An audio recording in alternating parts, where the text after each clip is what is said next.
और छत्तीसगढ़ जय छत्तीसगढ़ महतारी संगवारी हो। जैसे कि आप सब जन पता है कि हमारे रायपुर शहर के बीचों बीच हमारे छत्तीसगढ़ महतारी के एकमात्र यही मंदिर है। ये मंदिर है कैसे स्थिति में से का स्थिति में से आप जम्मो जन ला पता है। वो बड़का भैया मोर छोटे भाई सब जन ला पता है।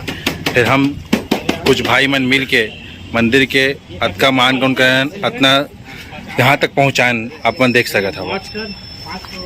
अब एक आगे के अव एक जीर्णोद्धार करना है और सौर सौंदर्यकरण करना है। एक बार आप जम्मो जन के छोटे छोटे सहयोग ले ही हो सकते है। काबर के ये है कोनो चौक चौराहा के मूर्ति स्थापना न है, कोनो गांव के कोई शहर के न है। ये छत्तीसगढ़ के बोल सके रायपुर के छत्तीसगढ़ के सबसे पहली मंदिर है और प्राचीन मंदिर भी कहला ही है आगे चल के। तो आप जम्मो जन से मोर निवेदन है कि आप मान ले जोन भी सहयोग बन सके मंदिर के सौंदर्यकरण कर, जैसे कि जो रोजमर्रा के जो सामान